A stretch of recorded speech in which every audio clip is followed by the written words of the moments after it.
Hello बच्चों। तो आज चलिए अपन एक्सरसाइज 1.3 का जो बाकी पार्ट है वो करने वाले हैं। आई होप आपको वीडियोस पसंद आ रहे होंगे, तो लाइक और शेयर जरूर करें और कमेंट में अपना नाम जरूर बताइए कि I am this particular child belongs to this particular state, है ना। चलिए, तो 1.3 का जो इंपॉर्टेंट पार्ट है आज हम वो करने वाले हैं। अब तक के लास्ट लेक्चर में हमने क्या देखा है? अब तक हमने इनवर्स ऑफ फंक्शन निकालना पूरी तरीके से देख लिया है। आज के वीडियो में जो दो क्वेश्चन कराने वाला हूं उनमें से एक क्वेश्चन एग्जाम में आएगा, आप लिख के रख लो, ठीक है। 100% इस पैटर्न का क्वेश्चन आपको इनवर्स ऑफ फंक्शन में एग्जाम में मिलेगा ही मिलेगा, तो आज का वीडियो पूरा जरूर देखें, ठीक है। चलिए तो चालू करते हैं। 8 क्वेश्चन अपना जो रह गया है ये देखना है। 8 क्वेश्चन क्या कहता है कि आपको कोई फंक्शन डिफाइन करके दिया हुआ है r प्लस में। r प्लस मतलब set of the non negative, है ना, रियल नंबर्स। उसके बाद उसकी जो डेफिनेशन दे दी गई है 4 टू इंफिनिटी, आपको ये दे दिया गया है और फंक्शन की डेफिनेशन दे दी गई है। अब वो कहना चाहता है, क्वेश्चन आप रीड करेंगे एनसीईआरटी में, कि पहला क्वेश्चन तो कि f इनवर्स एग्जिस्ट करता है या नहीं करता है। दूसरा काम आपको बताना है कि f इनवर्स है जो वो ये है, तो मतलब f इनवर्स तो एग्जिस्ट करता है, ये सही बात है। तो चलिए पहले तो चेक करेंगे कि f इनवर्स कैसे एग्जिस्ट करता है। तो आप याद कर लीजिए फटाफट, f इनवर्स निकालने का तरीका क्या होता था? दो तरीके हुआ करते थे। पहला तरीका क्या होता था कि पहला तरीका मैंने आपको शॉर्टकट का बताया कि आप प्रूफ कर दें फंक्शन 1 1 और 1 2 दोनों है। यदि फंक्शन 1 1 और 1 2 दोनों है तो f इनवर्स एग्जिस्ट करता है। ये डायरेक्ट तरीका है, शॉर्टकट तरीका, एग्जाम में नहीं लगाएंगे। एग्जाम में लगाने का तरीका मैंने क्या बताया आपको? एनसीईआरटी का तरीका। एनसीईआरटी का तरीका क्या कहता है कि आपको एफ ऑफ जी और जी ऑफ एफ निकालना होता है, और यदि दोनों की दोनों आइडेंटिटी फंक्शन आ जाते हैं तो हम बोलते हैं कि भाई एफ इनवर्स एग्जिस्ट करता है। और जो जी फंक्शन हम निकालते थे वो अपना एफ इनवर्स होता था। ये सिंपल सा पैटर्न मैंने आपको बता रखा है, फॉलो इसी को करना है। क्योंकि जब बेटा आप सीबीएसई बोर्ड के एग्जाम लिखोगे तो उसमें पैटर्न बहुत इंपॉर्टेंट करेगा, क्योंकि टीचर मार्क्स सीबीएसई की मेथड पे देगा, है ना, शॉर्टकट्स पे नहीं देगा। इसलिए मैं अपने वीडियो में आपको स्पेशली सीबीएसई में जो मेथड फॉलो हो रही उन पे एम्फेसिस कर रहा हूं। तो चलिए चालू करते हैं सॉल्यूशन को फटाफट। तो अपने को फंक्शन दिया हुआ है x² + 4। तो सबसे पहले अपन लिखते हैं let there is a element y that belongs to my range, है ना। मैंने कोई एक एलिमेंट y मान सपोज कर लिया है जो f ऑफ x के रेंज को बिलोंग करता है, मतलब किसको करता है? 4 टू इंफिनिटी को बिलोंग करता है। मैंने यहां लिख लिया है, ठीक है।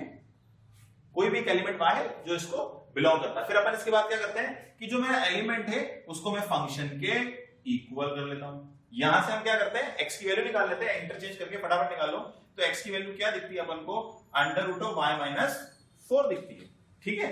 Such that x belongs to r+, such that x belongs to r+, मतलब set of non negative real numbers. और आपको पता ही है नॉन नेगेटिव ही आंसर आने वाला है इसका, तो है ना, 0 आ सकता है, दैट्स ओके। चलिए, तो अब अपन को करना क्या होता है, इसके बाद हम बोलते हैं कि भाई ये जो x आ गया है इसको अपन नया फंक्शन डिफाइन करने वाले हैं। तो हम बोल रहे हैं there is a new function g। हमने नया फंक्शन डिफाइन कर दिया g, जिसकी वैल्यू है √y - 4। अब बेसिकली आपको पता है इतने क्वेश्चन हमने सॉल्व कर लिए कि भाई यही तो इनवर्स होने वाला है, बट चेक तो करना पड़ेगा। तो चेक करने के लिए हम क्या करते हैं, हम दो चीजें निकालते हैं, g of f and f of g। ये दोनों निकाल करके हम चेक कर लेते हैं। तो चलिए फटाफट चेक करते हैं। तो g ऑफ f पे क्या आएगा? f का डोमेन जो है अपना r+ जो है ना, तो g of f of x निकालते हैं। तो चलिए, तो करना क्या होगा, ये हो जाएगा g of f of x जाएगा, मतलब g फंक्शन में y की जगह f ऑफ x डाल दो, फटाफट डालो। चलिए, तो g फंक्शन में y की जगह f ऑफ x मतलब x² + 4 रख रहा हूं, इसको सॉल्व कर रहा हूं, तो कितना आंसर आने वाला है? फटाफट x आंसर आ गया है। तो मैं कह सकता हूं ये आइडेंटिटी फंक्शन है, बिल्कुल कह सकता हूं कि जो x है वो आइडेंटिटी फंक्शन है, that is the range of g। और रेंज ऑफ g यहां पे मुझे क्या दिखती है? रेंज ऑफ g तो x दिखती है, तो i ऑफ x ही आ गया। चलिए, इसके बाद अपन को सेकंड पार्ट क्या करना है, सिमिलरली पैटर्न से अपन को सेकंड पार्ट में f ऑफ g निकालना है, ठीक है। यदि वो भी आइडेंटिटी फंक्शन आ गया तो अपना काम हो जाएगा। तो चलिए f of g of y निकाल लेते हैं। जब आप f of g of y निकालेंगे तो सेम पैटर्न फॉलो करेंगे, f of g of y, मतलब जो फंक्शन f है उसमें x की जगह पर, ये रहा मेरा फंक्शन f, x की जगह पर मैं क्या पुट कर दूंगा? g ऑफ y रख दूंगा। तो चलिए पुट करिए, क्या हो जाएगा? √y - 4 का होल स्क्वायर + 4। तो ये कितना आ जाएगा? That is I can say identity function again, है ना। आइडेंटिटी फंक्शन आपको पता ही होता है, ठीक है। तो इससे मुझे समझ आया कि g ऑफ f ये भी आइडेंटिटी फंक्शन है, ये भी आइडेंटिटी फंक्शन है। तो अपना एनसीईआरटी की डेफिनेशन क्या कहती है? यदि g ऑफ f और f ऑफ g दोनों ही आइडेंटिटी फंक्शन है तो हम क्या कह सकते हैं कि जो फंक्शन मेरा f है उसका इनवर्स एग्जिस्ट करता है। तो इसके बाद आपको क्या डायलॉग देना है? आप सिंपल सा डायलॉग मार दो यहाँ पे, hence F inverse exist because दोनों की दोनों आइडेंटिटी फंक्शन है, बात खत्म। और एफ का इनवर्स कौन है? जी, ये तो हमने पहले निकाल लिया ना, इसमें मेहनत तो करनी नहीं है। G is the inverse of F, कहानी खत्म। इतनी सी बात है। ये एक क्वेश्चन भी आपने ढंग से कर लिया तो इनवर्स के सारे क्वेश्चन आप कर पाओगे, ठीक है। ये सिंपल सा पैटर्न आप फॉलो करो, कोई भी इनवर्स का क्वेश्चन हो इसके अलावा आना नहीं है। अब मैं जो क्वेश्चन करा रहा हूं वो है सबसे इंपॉर्टेंट क्वेश्चन, जिसके एग्जाम में आने के चांसेस सबसे ज्यादा है। तो आप मानो 99% जो मैं क्वेश्चन करा रहा हूं उसके एग्जाम में आने के चांसेस हैं, तो उसको ढंग से देख लो। और ये क्वेश्चन एग्जाम में क्यों आएगा उसका रीजन भी बता दूंगा, ठीक है। तो जो जनरली एग्जाम में इस चैप्टर से 4 मार्क का क्वेश्चन आता है तो वो इसी पैटर्न का आने वाला है। तो चलिए देख लेते हैं उस क्वेश्चन को फटाक से। वो है आपका क्वेश्चन नंबर 9, जो सबसे इंपॉर्टेंट क्वेश्चन है इस एक्सरसाइज का। क्योंकि जनरली क्वेश्चन जो बनता है मैंने आपको बता दिया था 1-1 ऑन 2 पे बनता है या इनवर्स पे बनता है ना। 4 मार्क का क्वेश्चन आता है इस चैप्टर से, तो 1-1 ऑन 2 या इनवर्स पे बनेगा। तो इनवर्स पे बनेगा तो यही बनेगा। तो चलिए देख लीजिए, अपने पास जो फंक्शन है वो ये रहा, है ना। डोमेन रेंज आपको दे रखी है। चलिए, और फंक्शन की डेफिनेशन जो दे रखी है वो है 9x² + 6x - 1। ठीक है, आपको बताना है एफ इनवर्स एग्जिस्ट करता है, और जिसका आंसर उसने दे रखा है, यहां लिख देता हूं मैं, उसका आंसर वो कहता है ये आना चाहिए। इस पैटर्न का यदि आप लोगों ने मेरा प्रीवियस वीडियो देखे हैं तो इसमें एक एग्जांपल भी मैंने कराया है, उसको भी अच्छे से देख लीजिएगा, क्योंकि ये 2 वैरायटी के मतलब सिमिलर पैटर्न के क्वेश्चन है। उससे मैंने एक तरीका और बताया था इसी पैटर्न को करने का, इसको अपन ध्यान से देख रहे हैं, ये बहुत इंपॉर्टेंट क्वेश्चन है। चलिए देखते हैं। तो क्वेश्चन क्या कहता है, अपने पास फंक्शन की डेफिनेशन दी हुई है और अपन को बताना है कि एफ इनवर्स एग्जिस्ट करता है, और करता तो वो ये प्रूफ करना है। तो चलिए ट्राई कर लेते हैं फटाफट। तो इसमें अपन को करना क्या होगा, सबसे पहला काम आपको मैंने बताया था, यदि आपको प्रीवियस वीडियो देखा होगा तो उसमें मैंने बताया था जब आपका क्वाड्रेटिक एक्सप्रेशन जब आ जाता है तब एक्स और वाई में अपन डायरेक्ट रिलेशन नहीं निकाल पाते हैं ना। लीनियर में तो आप साइड ट्रांसफर करके फटाक से निकालोगे। क्वाड्रेटिक में दिक्कत आती है, उसके 2 तरीके होते हैं। पहला तरीका होता है कंप्लीटिंग द स्क्वायर मेथड, जो आपने 10th क्लास में पढ़ा है। दूसरा मेथड मैंने आपको जो मैंने बताया था आप फॉलो करेंगे, क्योंकि कंप्लीटिंग में सारे बच्चे कंफर्टेबल नहीं होते, वो गलती कर देते हैं। अपन लगाएंगे क्वाड्रेटिक फॉर्मूला, जो सबसे आसान है, अपन ने 10th क्लास में सारे क्वेश्चन में लगा रखा है, सबको पता है। तो चलिए इसकी शुरुआत करते हैं।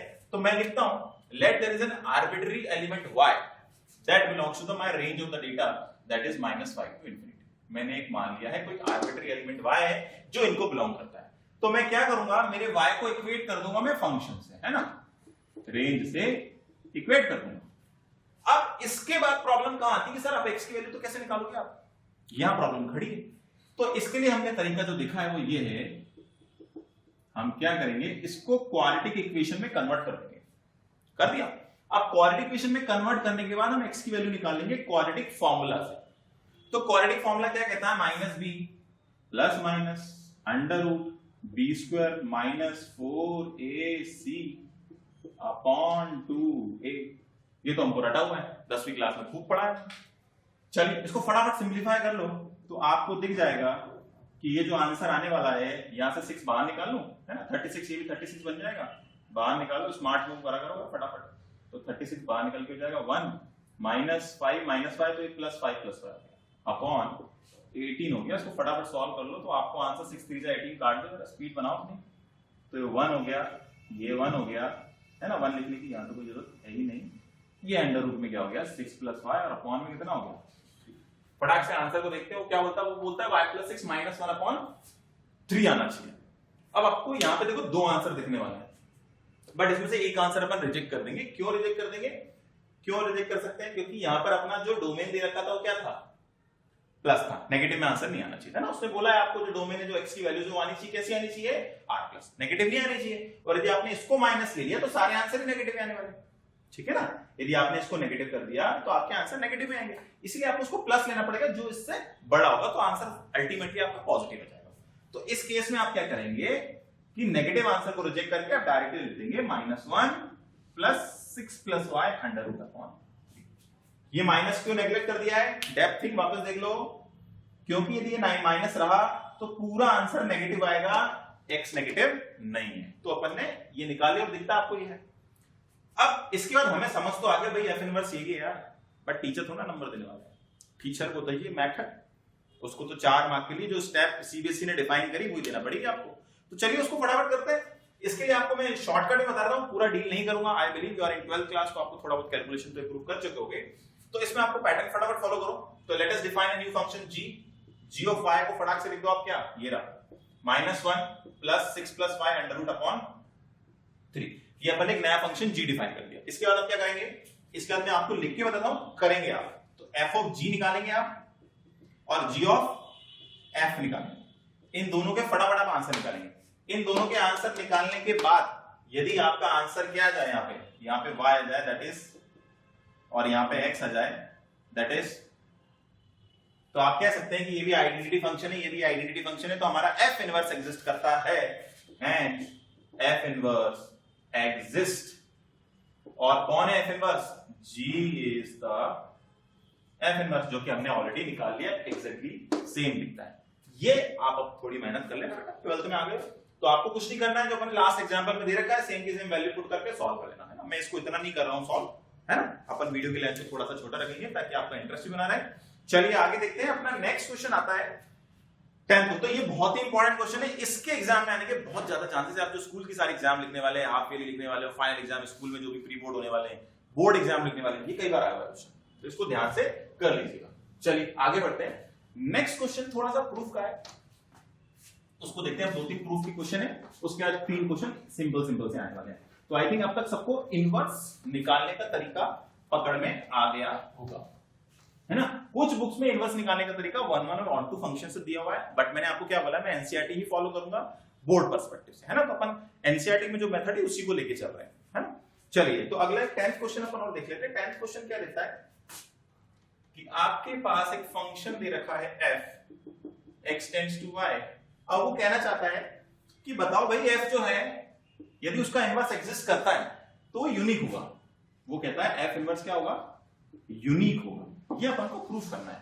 मतलब कहने का ये है कि यदि f इनवर्स है तो यूनिक है, मतलब कोई दो डिफरेंट किसी फंक्शन के इनवर्स नहीं हो सकते। यदि इनवर्स है तो एक सिंगल ही होने वाला है, ठीक है। तो क्वेश्चन की लैंग्वेज एक बार रीड करता हूं मैं। Let f x tends to y be invertible function, show that f has a unique inverse. मतलब क्वेश्चन में बोला यदि इसका इनवर्स है तो एक ही है, दो नहीं है। तो कॉन्ट्रडिक्शन मेथड पे जाएंगे, भाई दो नहीं मान लो दो है, और फिर अपन उसके बाद कॉन्ट्रडिक्शन 10th क्लास में आपको याद है कॉन्ट्रडिक्शन मेथड अपन करते थे, दो मान लेते थे, फिर बाद में ऐसी सिचुएशन आती थी भाई ये तो पॉसिबल नहीं है, तो इनवर्स नहीं है ना। उसी पैटर्न को अपन यहाँ पे फॉलो कर लेंगे। तो यहाँ पे जो फंड अपन फॉलो करने वाले हैं 1-1 फंक्शन की प्रूविंग में जो अपन कॉन्सेप्ट यूज करते थे अपन उसको यूज करने वाले हैं। चलिए तो थोड़ा सा अपन बेसिक थोड़ा दिमाग लगाते हैं, इसमें करेंगे क्या।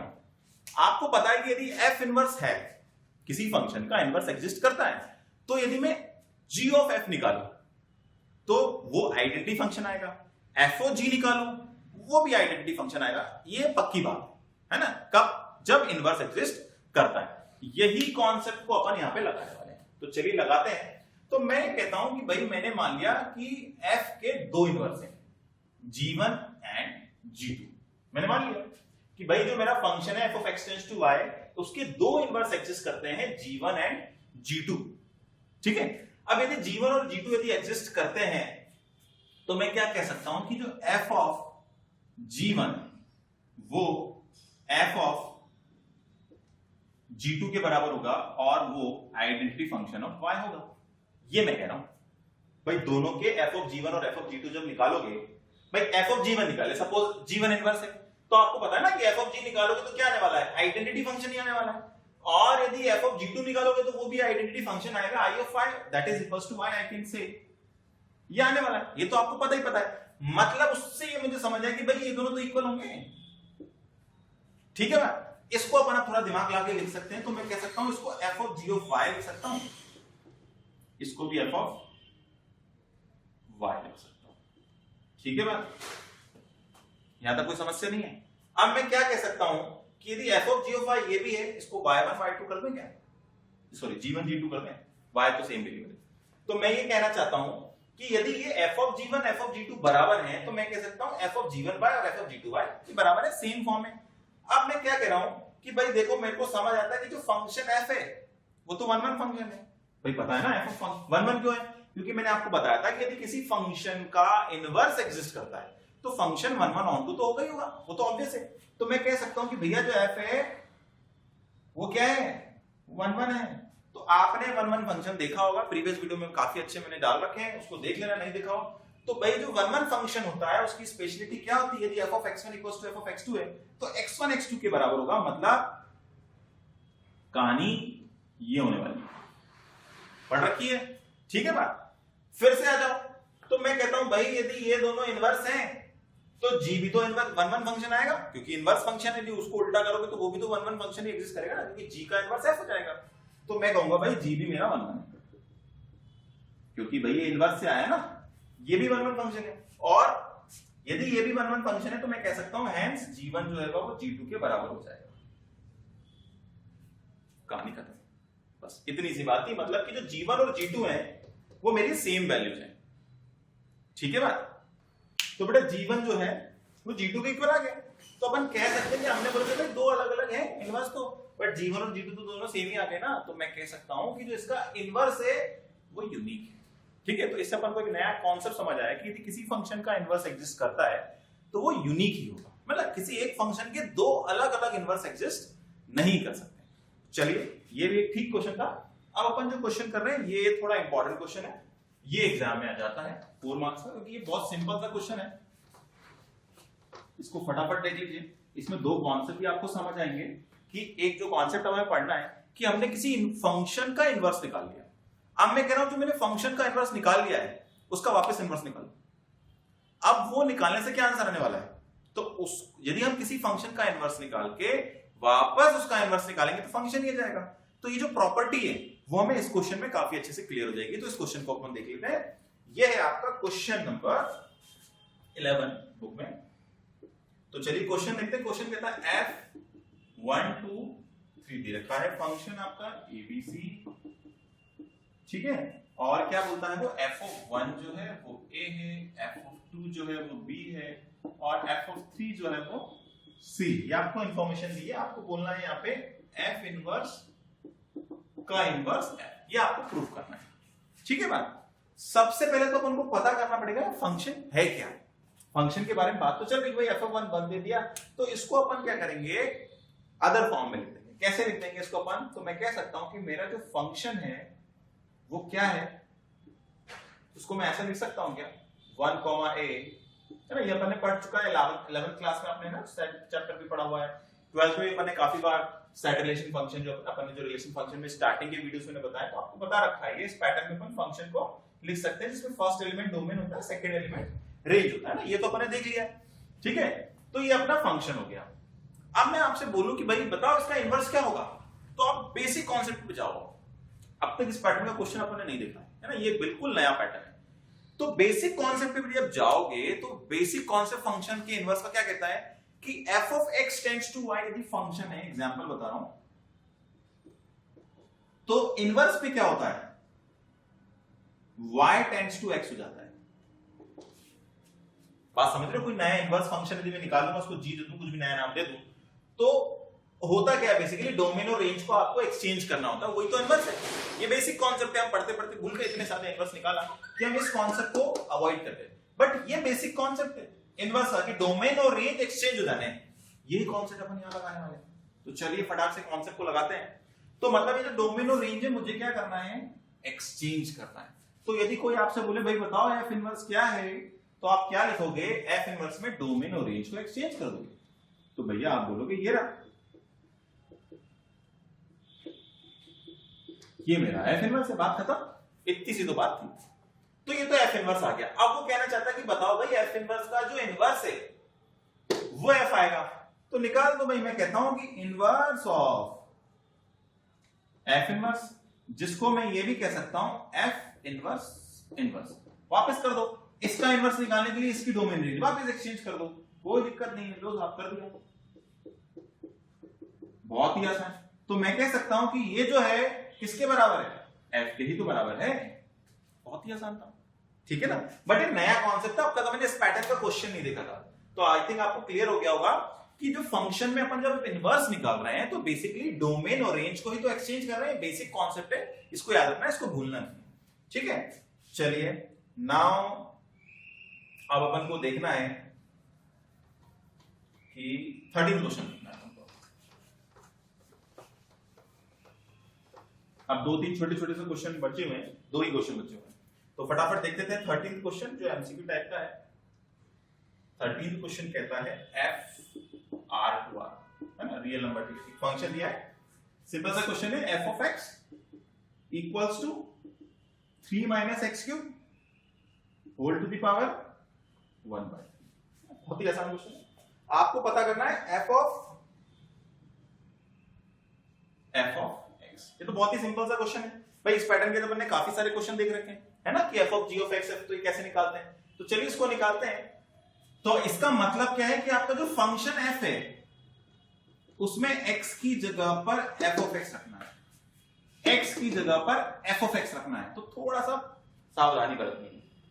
तो 3 minus x की जगह पे पूरा f of x रख दो, तो पूरा f of x ये देता है 3 minus x cube raised to the power 1/3। इसको मैंने x की जगह पे रखा है, x पे क्या था, क्यूब था, इसके ऊपर किसकी पावर थी, ये थोड़ी सी सावधानी बरतने से काम अपना अच्छा हो जाएगा। फटाक से सॉल्व कर लेते हैं इसको, तो ये हो जाएगा 3 माइनस, ये तो पावर कट जाएंगी फटाफट, तो 3 माइनस एक्स की पावर 3 माइनस, सॉरी ये पावर नहीं, ये पावर कट रही है, तो 3 माइनस एक्स क्यूब आ जाएगा यहाँ पे, और होल की पावर 1/3, ठीक है। अब ये 3 कट जाएगा, तो माइनस एक्स की पावर, और ये माइनस माइनस ये प्लस भी हो जाएगा, है ना, तो फिर ये कितना आ जाएगा, एक्स क्यूब की पावर 1/3 हो जाएगा, तो आंसर कट के कितना आ जाएगा आपका 1 एक्स आंसर आ जाएगा। इससे अपन को क्या समझ आता है, इससे हमें समझ आता है कि function is the inverse of itself. तो कह सकता हूं क्या, यदि f of x, ये बहुत काम का प्रॉपर्टी है, आई थिंक 12th में 1 और 2 मार्क के ऑब्जेक्टिव चालू हो गए, तो उसमें छोटा सा क्वेश्चन ही पूछ सकता है कि भाई मेरे पास कोई फंक्शन है, उसका मैंने जब कंपोजिशन इटसेल्फ से निकाला, मतलब f of x निकाला है, मेरा आंसर आइडेंटिटी फंक्शन आ रहा है, तो बताओ कि फंक्शन का इनवर्स क्या है। देगा नहीं, फंक्शन की वैल्यू नहीं देगा, वो पूछ लेगा बताओ भाई फंक्शन का। बच्चे कंफ्यूज, सर फंक्शन ही दिया था, तो एग्जाम में क्वेश्चन छोड़ा है, कंफ्यूज नहीं होना है, प्रॉपर्टी याद रखना है कि भाई f of x यदि आइडेंटिटी फंक्शन आता है, आइडेंटिटी फंक्शन है ना x तो मैं कह सकता हूं कि जो फंक्शन है वो इनवर्स है इटसेल्फ का, ठीक है। यहाँ x की जगह r भी लिख सकते हो क्योंकि डोमेन पे r, ठीक है, ठीक है बात। आई थिंक ये कॉन्सेप्ट आप सबको क्लियर हो गया है कि f of x यदि आइडेंटिटी फंक्शन आता है तो मैं कह सकता हूं function is the inverse of itself. तो अभी ये जो क्वेश्चन था इसका अपना ऑप्शन हो जाएगा ऑप्शन सी। बट एक्सप्लेनेशन में मैंने आपको एक एक्स्ट्रा चीज इसलिए बता दी क्योंकि एग्जाम में पूछ सकता है कि भाई f of x यदि आइडेंटिटी फंक्शन है तो फंक्शन का इनवर्स क्या होगा। तो आपको याद रखना फंक्शन का इनवर्स इटसेल्फ हो गया, दूसरी मोस्ट इंपॉर्टेंट प्रॉपर्टी जो थी मैंने इस चैप्टर की आपको बता दी है, ठीक है बात। अब अपना नेक्स्ट क्वेश्चन आ जा रहा है। नेक्स्ट क्वेश्चन को मैं पूरा डेप्थ में सॉल्व नहीं कर रहा हूं, इसको मैं ट्रिक से थोड़ा सा आपको बताता हूं। यदि एमसीक्यू में क्वेश्चन आएगा तो क्या करेंगे भाई, जब एनसीईआरटी ने एमसीक्यू दिया, एमसीक्यू चालू कर दिए, जैसे 14 क्वेश्चन है, तो f of r माइनस -4/3, इसका क्या मतलब होता है कि भाई जो मेरा डोमेन है उसमें -4/3 वैल्यू मुझे नेगलेक्ट करना है रियल नंबर से। रेंज मेरी रियल नंबर है, फंक्शन दे रखा है 4x upon 3x plus 4, obvious सी बात है इसका डोमेन में ये नहीं आएगा, है ना। अब आपको बताना है कि जो g है, जो कि कहता है इसका इनवर्स है g, that is the inverse of f, range of f है ना, r माइनस, ठीक है। तो वो कहता है कि बताओ g ऑफ y क्या होगा। ये तो बहुत ही आसान सा क्वेश्चन है, अपन ने इसके बहुत अच्छे अच्छे क्वेश्चन कर रखे हैं। तो सिंपल सा लॉजिक मैंने आपको बता रखा है कि जो फंक्शन होगा आपको कुछ नहीं करना है, उस फंक्शन को y के इक्वल करना है ना, रेंज के, राइट। कोई एक आर्बिट्री एलिमेंट अपन ने जो मान लेते हैं जो रेंज में बिलोंग करता है, यहां से फटाक से सॉल्व करके y की वैल्यू, x की वैल्यू निकाल लेंगे in terms of y, 3xy plus 4y, side transfer फटक दो उसको, यहाँ पे यहां से x कॉमन ले लेते हैं, तो ब्रैकेट में क्या बच गया 4 माइनस 3y। यहां से मुझे समझ आता है कि x equals to 4y upon 4 minus 3y, ठीक है बात, 4y अपॉन 4 माइनस 3y। तो मैं कह सकता हूं कि जो g ऑफ y मेरा फंक्शन है वो ये रहा। इसके आगे इसमें कुछ करना नहीं, ज्यादा छिड़खानी नहीं, अपन को 1 1 ऑन 2 कुछ नहीं प्रूव करना है, क्योंकि अपन को डायरेक्ट बताना है क्वेश्चन में कि भाई g ऑफ y क्या होगा, यदि इनवर्स एग्जिस्ट करता है, तो प्रूविंग की रिक्वायरमेंट है ही नहीं। तो अपने पास कौन सा ऑप्शन दिखता है, ऑप्शन नंबर बी दिखता है, तो 14 का ऑप्शन बी आ गया। तो बेटा अब तक अपन ने क्या देख लिया, अब तक अपन ने सारे पैटर्न के क्वेश्चन देख लिए जो एनसीईआरटी के चैप्टर 1 में थे।